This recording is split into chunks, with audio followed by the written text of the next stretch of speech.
MY hospital में लगातार सामने आ रही लापरवाहियों पर प्रशासन ने सख्त रवैया अपनाया है। बच्ची के शव का पोस्टमार्टम किए बगैर ही मर्चरी में छोड़ देने के मामले में कड़ी कार्रवाई करते हुए संभागायुक्त पवन कुमार शर्मा ने 2 एसआई सहित 4 वार्ड बॉय को सस्पेंड कर दिया है। देखिए खास रिपोर्ट। प्रदेश के सबसे बड़े सरकारी अस्पताल में लापरवाही उजागर, दोषियों पर चला कमिश्नर की कार्रवाई का डंडा, 4 वार्ड बॉय पर हुई निलंबन की कार्रवाई। मामला मासूम बच्ची के शव के साथ हुई लापरवाही का। प्रदेश के सबसे बड़े सरकारी एमवाय अस्पताल में लगातार लापरवाहियां सामने आ रही हैं। अस्पताल में एक बुजुर्ग का शव नरकंकाल में तब्दील हो गया था। ये मामला अभी ठंडा भी नहीं हुआ था कि दूसरे ही दिन एक बच्ची के शव को पोस्टमार्टम किए बगैर ही मर्चुरी में रखा छोड़ दिया। जब इस मामले ने तूल पकड़ा तो प्रशासन हरकत में आया। इंदौर के संभागायुक्त पवन कुमार शर्मा ने पुलिस एसआई सहित 4 वार्ड बॉय को सस्पेंड कर दिया है।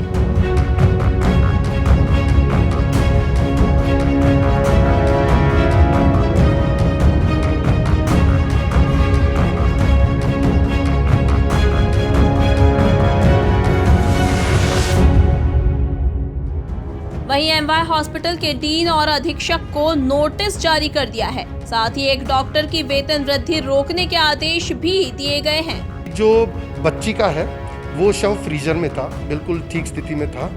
उसका पोस्टमार्टम होगा, कल हो चुका है और वो 3 दिन जब उसको ढूंढा जाएगा कि ये वास्तव में ये अज्ञात है, उसके बाद उसका डिस्पोजल किया जाएगा। जो ज्ञात शव है, जो तानाजी है, हॉस्पिटल के रिकॉर्ड के अनुसार उनके रिलेटिव्स को 9 तारीख को सूचित किया गया, पर वो लेने नहीं आए और कल वो आए।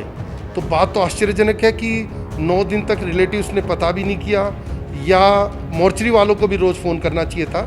इसलिए स्टैंडर्ड ऑपरेटर प्रोसीजर में ये भी लिखा है कि अब ज्ञात शव के मामले में भी डेली फ़ोन किया जाएगा कि भैया आप अपने रिलेटिव हैं, उनकी शव है, इसको ले जाइए ताकि डिले ना हो। एक्चुअली क्या है, मोर्चरी एक जगह है और कोविड के केस में तो आपको मैं बता दूं कि सैम्स में भी जब मृत्यु होती है तो शव वहाँ आता है। जैसे शाम को अगर मृत्यु हुई तो फिर वो एमवाई की मोर्चरी में आता है और फिर वहाँ से डिस्पोज अगले दिन दिया जाता है। तो डेली 10 के करीब शव या 5 के करीब शव आते होंगे और वो महीने में एंड होते हैं। तो ये मान लीजिए एक महीने में 150-200 शव, 300 शव होते होंगे। उसमें से एक शव ऐसा है जो लोग नहीं ले जा पाए, रिलेटिव है।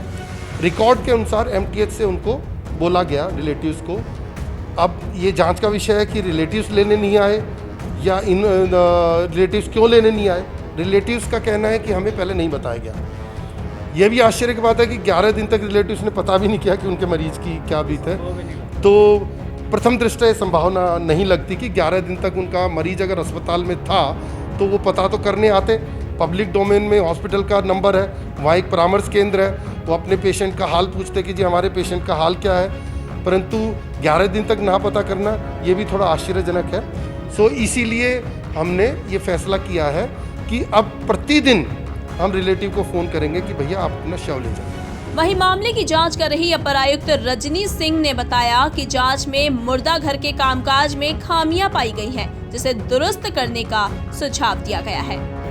बेसिकली जो न्यूज़ में आया था उसके पीछे हम लोगों ने जो जांच की, रजिस्टर्स की, उसका मेन कारण जो हमको दिखा कि कोई भी मुख्य अधिकारी या डॉक्टर मोर्चरी का प्रभार में नहीं था। इसीलिए मोर्चरी पूरी तरह से वार्ड बॉय ही देख रहे थे। उनके पास जो शव आ रहे हैं वो ले रहे हैं और दे रहे हैं। तो इसीलिए ये स्थिति उत्पन्न हुई, क्योंकि यदि किसी भी प्रभारी अधिकारी प्रॉपर रूप से मोर्चरी देख रहा होता, जैसा कि हम लोगों ने चर्चा भी की, पूर्व में 16 के पहले डॉक्टर जायसवाल के पास प्रभार था, तो उनका कहना था कि उसके पहले मैं कभी कभी हफ्ते में 1-2 बार जाके देखता भी था मोर्चरी और रिकॉर्ड भी देखता था।